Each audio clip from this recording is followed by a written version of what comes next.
What did you go out to the wilderness to look at? In the name of the Father, and of the Son, and of the Holy Spirit. Amen. Amen.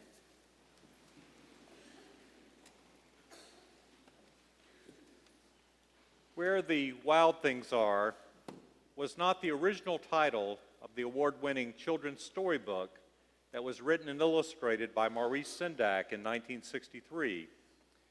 His original title was Where the Wild Horses Are. There was only one problem. He couldn't draw a horse.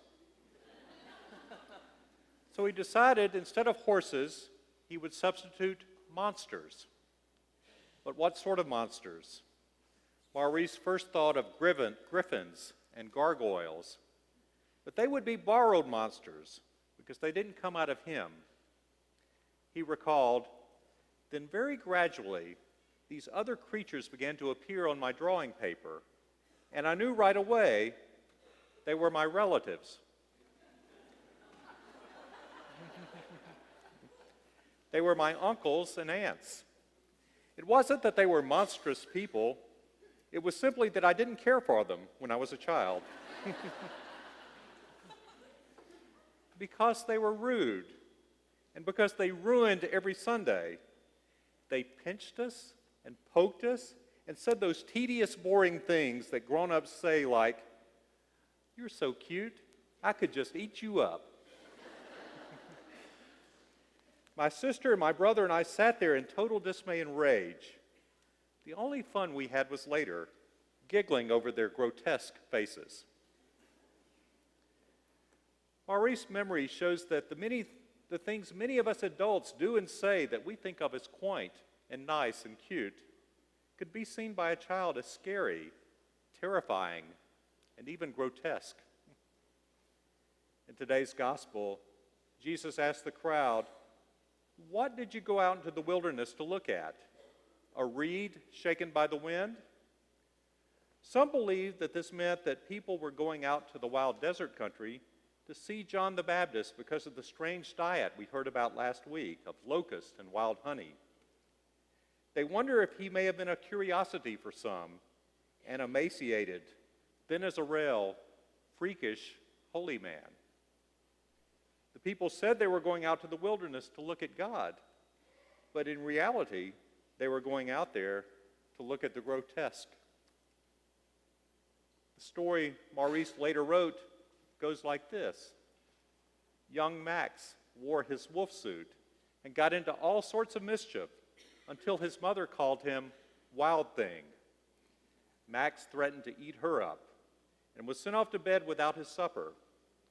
That night, a forest grew in his room, then an ocean tumbled by, and Max boarded a boat and sailed off through night and day and in and out of weeks to where the wild things are.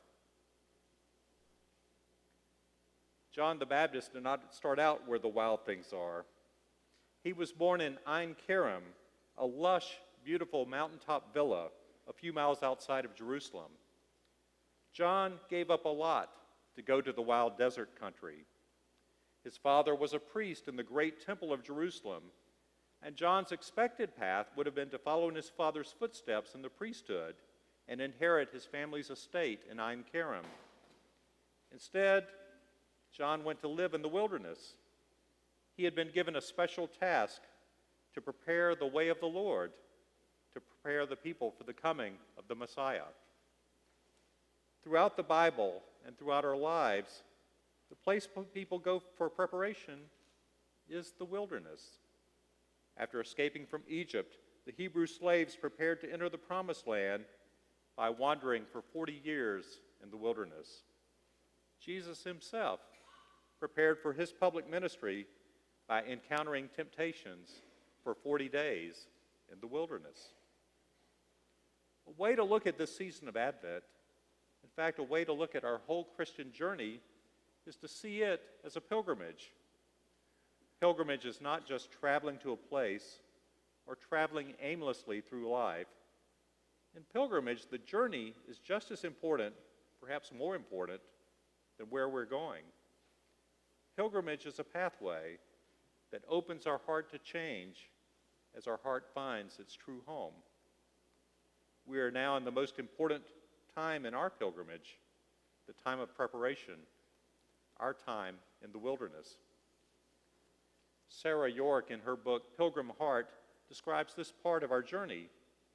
The pilgrim knows that there is no growth without inner confrontation, no promised land without time in the wilderness, no mountaintop that cannot be reached without first going through the valley of the shadow of death. I think we too often try to skip this part of the journey. We're afraid. We're afraid of pain. We're afraid of not being in control. We're afraid of unfamiliar territory. We're afraid of the darkness. And we're afraid of the monsters. But even if we try to skip this part of our pilgrimage, we wind up backing into it. So why not embrace it? Some nights it's difficult to see the stars because of too many lights in the city, what we call light pollution. Sarah York also wrote that she is intrigued by another kind of light pollution, a dimming of our inner vision, resulting from too much information, too much progress, too much enlightenment even.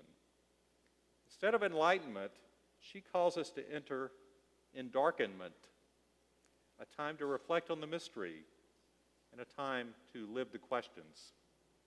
For our pilgrim's vision requires darkness.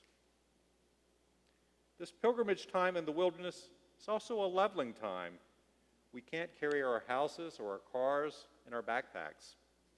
We walk together as pilgrims, not as poor or rich, but on equal terms. Our identity is not defined by what we have, but by who we are at our very essence, and our openness to even that essence being changed. In the children's storybook, Max arrives in the land of the wild things. Maurice Sendak illustrated these wild creatures with incredible imagination. They are scary looking, yet they have human and playful qualities.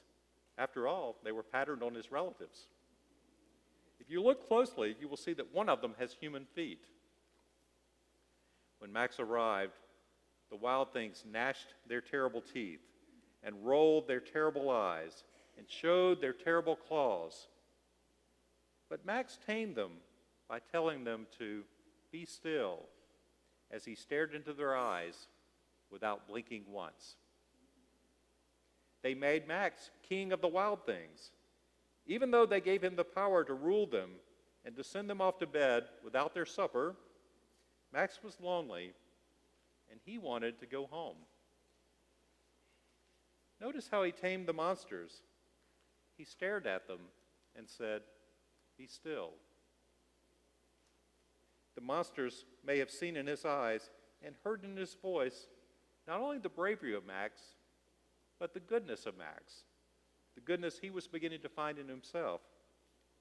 Maurice wrote many years later, "You know, sometimes goodness is scary."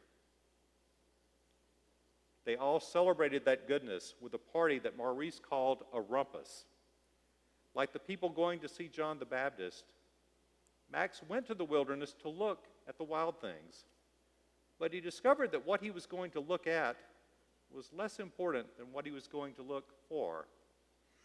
In the irony of ironies, he learned that he had to go away to the wilderness to find his deepest longing, his true home.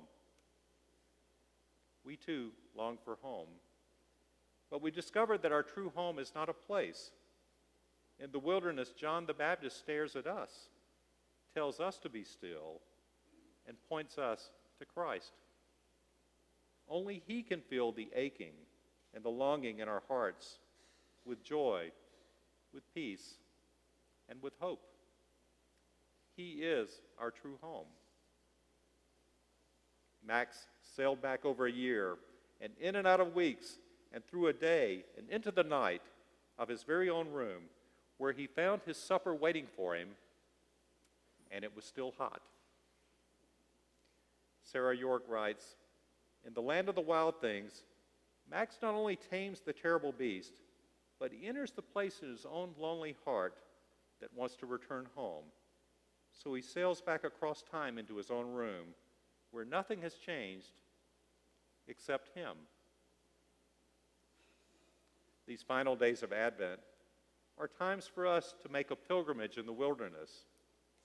Take some time to embrace it, to confront whatever monsters there are in your life, and to discover your deepest longings.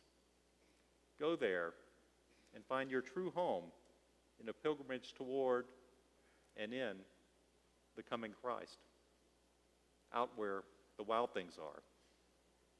Amen.